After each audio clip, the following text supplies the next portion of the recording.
Recapture your childhood at Alton Towers in 1994 and take an amazing waterborne ride around an enchanted world where toys make presents for the most magical party of all time, Toyland Tours.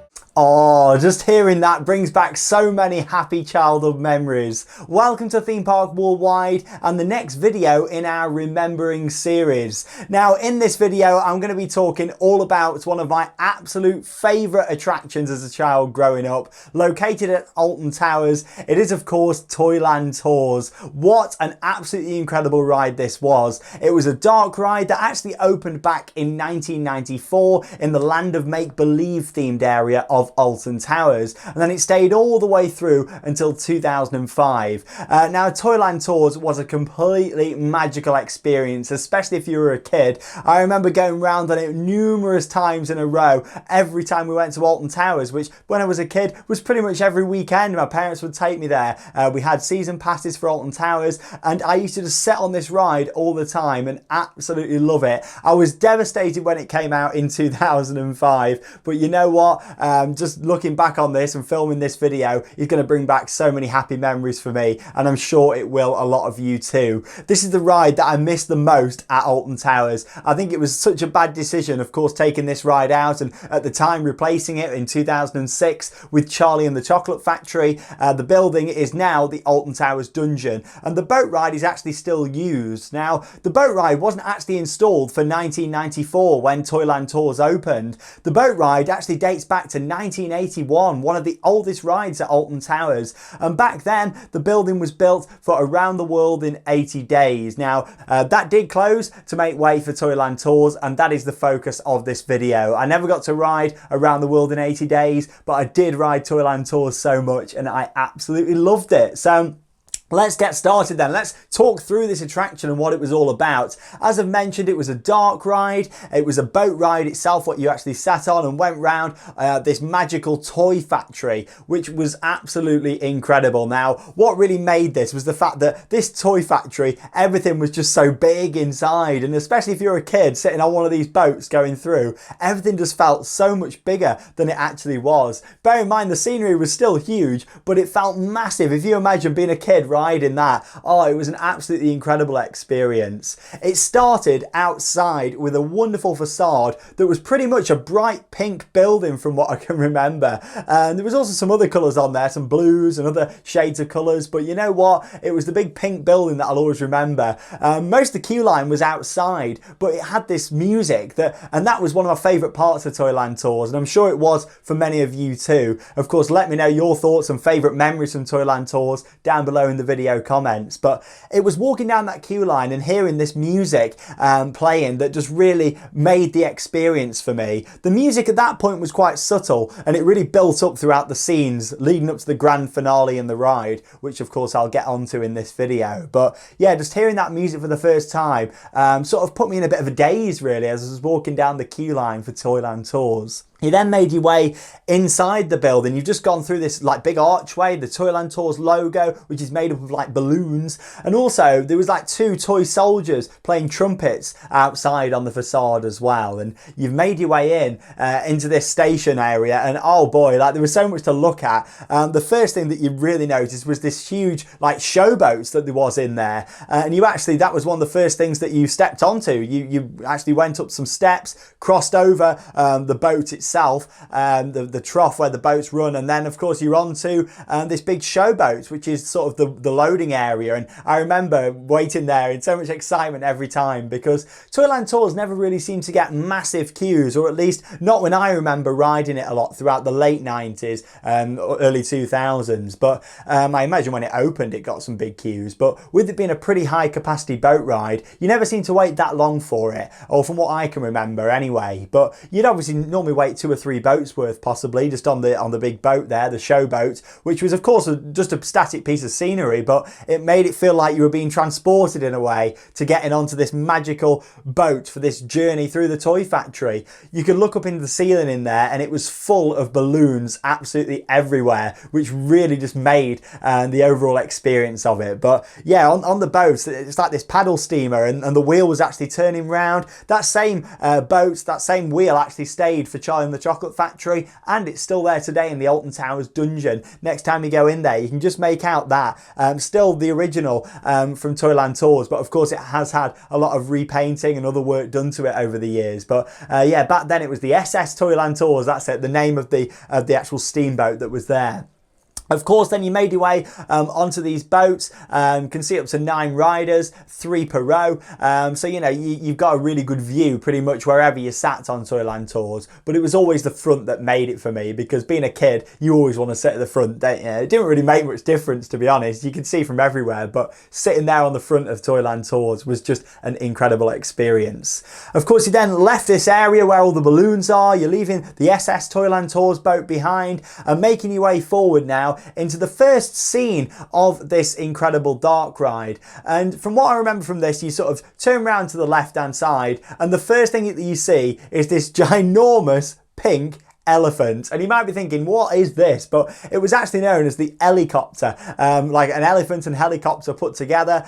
You know, it had like glasses on, the helicopter propellers sort of spinning round on the helicopter itself. Just such a weird way to start the ride, but that is what Toyland Tours was all about. It was this fantasy factory that you were going through, this toy factory, and nothing was quite right, but everything was a bit wacky and over the top, but that's what made it. And you might remember from the promotional videos that was done, the actual advertisement for this ride was this crazy like inventor who was taking you in there. You know, there was no time for sleep.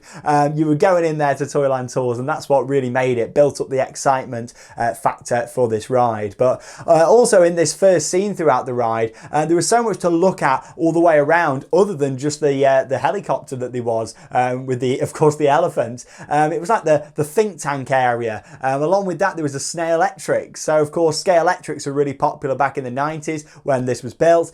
So they had a Snail Electrics, a couple of snails having a race, a very slow race of course, but that was a huge set piece, and numerous snails just sort of racing on there. And of course, when you're a kid sitting on this boat that's quite low down, you're looking up at this scenery, and it felt huge in there, and all the scenes and the scenery that was inside them felt on an epic scale with Toyland Tours, and I think that's why it makes it one of the great Alton Towers attractions over the years. Something that I absolutely loved inside that first scene was they actually had a couple of bouncy castles, and they were actually bouncing on trampolines. So of course, normally with a bouncy castle, you'd expect people to be on there bouncing up and down. Not on Toyland Tours, they were actually bouncing themselves on these trampolines. That was quite a fun little thing that I'll always remember from that ride. But there were just so many little things to notice in there. Like there was a stripy paint machine, like, you know, it's just stuff that wouldn't really exist. Like of course, it just wouldn't happen in a real factory, but yeah, stripy paint machine, that's something that I'll always remember.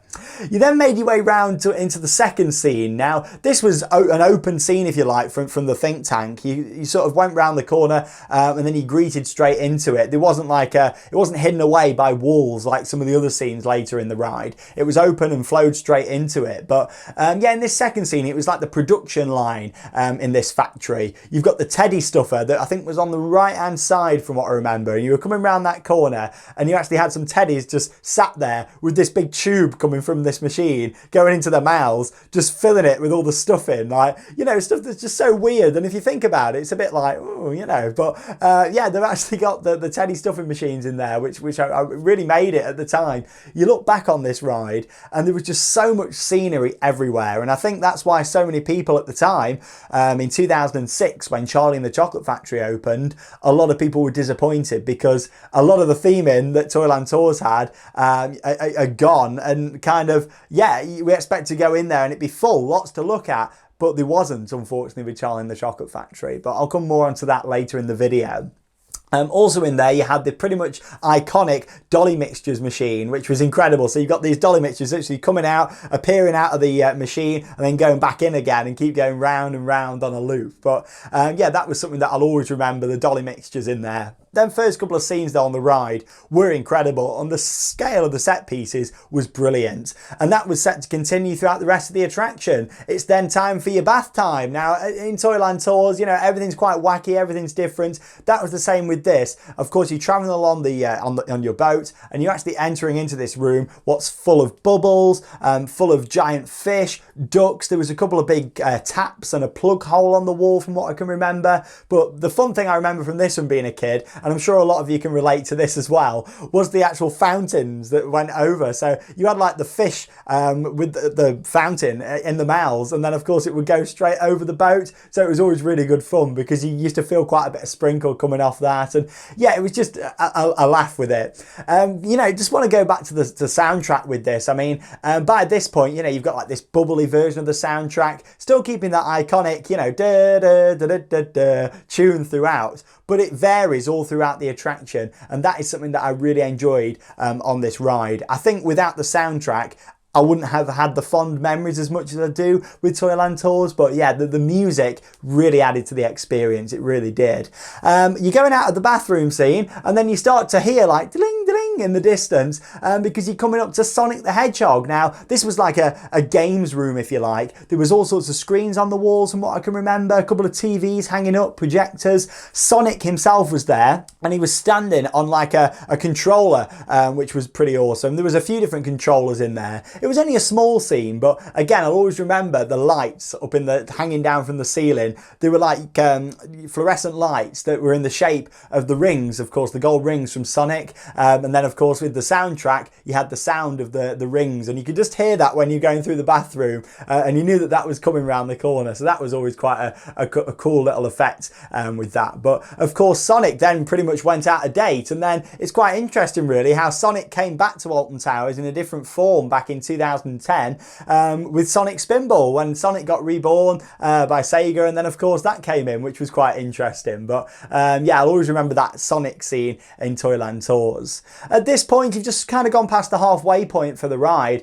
You turn around the corner and you're greeted with probably the most action-packed scene yet. And this area has got this train going around, this party train with all teddies on there. There's this ginormous giraffe that's actually wrapping up all of the different things that have been made in this factory so far. So you've got these ginormous boxes with presents, and they're being wrapped up by this giraffe, which is quite amusing. And there's just so much to look at in there, including this big castle in front of you, which kind of looks similar to the facade for Toyland Tours actually, but this castle's covered in lights. There's lots of toy soldiers on there, you know, and then this is gearing you up. It says, welcome to the party. This is getting you ready to go into that big finale scene for the ride. And definitely my favourite scene from this because it was based all around food mostly in there, and you just creep through this castle, and the first thing that you could see is this ginormous cake that's spinning round. And I thought, wow, you look to the left of that, there was these cupcakes, kind of looked a bit like a teacups ride going round, but with cupcakes on there. On the left, you had this ginormous jelly that was rotating round, and what made it, there was actually a teddy bear on like a surfboard surfing in a circle all the way around this enormous jelly. There was just so much to look at. There was a band in there, like a teddy bear band, and that's what I really liked throughout the attraction. The audio built up throughout these different scenes, and then you got into the grand finale, and it was a real just this big impressive band playing in there. The music had really built up to the climax at that point, which was incredible. There was just so much to look at in that scene, which was amazing. But yeah, like the teddy band playing along, which was fantastic. All the lights that they had like in the drum kit, and there was a lot of classic lighting in there as well, what you had in a lot of older dark rides, such as like Bubble Works down at Chessington, for example. A lot of flashing park hands, and it just had such a cool and fun atmosphere in what was the main finale scene. The boat then carried on round to the left through some candy canes, big candy canes sort of on an angle from what I remember that you went through. Again, when you're a kid sitting on this boat ride, they look absolutely huge, and they were big, but of course, you know, not as big as kind of you think when you're a kid. You know, everything in that ride just seemed absolutely enormous until maybe 2003, 4, when I got a bit older. I was about 10 at that point, and I was thinking, oh, right, okay, you know, a few years ago when I was riding this as a kid, things seemed even bigger. But even at that point, it still really impressed me. And then, of course, you've got probably one of the most iconic parts of an Alton Towers ride ever. Just on the right-hand side, you thought that was the end, you know, in this big finale room. And you can see the SS Toyland Tours, the station area in front of you. And you think, oh, that's it. We're just going to pass through this dark little room and then be offloading on the ride. But no, there was this hippopotamus on the right-hand side standing on like a cupcake, from what I can remember. And this hippo, you know, was wearing a very fancy outfit outfit, should we say, very busty outfit, was doing some dance moves to the music, and that always used to make me chuckle as a kid. Just the little gags what there was in this ride, and that's what really made it. Stuff like the stripy paint machine and the bouncy castles bouncing actually on the trampolines. That's what made this ride, and it was the fact that, you know, there's so many little puns and little jokes that were put into it, and that's what really made it for me. And of course, the overall theming and the soundtrack to Toyland Tours. But honestly, just sitting here and going through that ride scene by scene and remembering it just brought back so many happy memories for me, and I really hope it has you too. That is what this is all about, remembering these different rides. But yes, Toyland Tours, like I say, it did close in 2005, and all boards were put up around the ride. I remember thinking, that's part of my childhood that's gone. 2006 came along, and of course Charlie and the Chocolate Factory, the ride, was born. And don't get me wrong, I think what they did with some areas of Charlie and the Chocolate Factory was great, such as the lifts and yeah, some of the other parts, but in general it was a step down from Toyland Tours. However, I think with Charlie and the Chocolate Factory now also being a past attraction of Alton Towers, I think that needs to appear in this remembering video as a separate video at some point. So it will come up in the series, so stay tuned for that here on Theme Park Worldwide in the coming weeks. But there we go. Let me know your thoughts on Toyland Tours and what were your favourite parts of that Alton Towers classic, 1994 through to 2005. It had a good 11-year run, but I did miss it when it went. And for me, that's still the worst decision that Alton Towers have made in their history, in my opinion, taking out that amazing dark ride. Can you imagine it now? Like, it would have been brilliant, and they could have updated the scenes in there.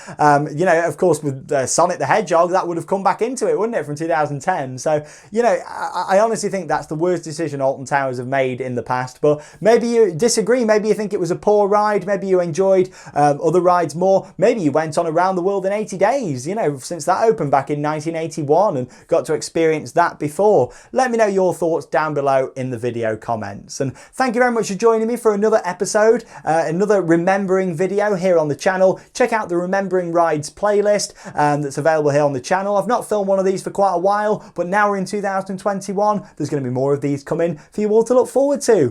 Thank you very much for joining me, Sean Sandbrook, and that leaves me with one final thing to say. Remember Toyland Tours, and get out there and keep on riding. See you soon.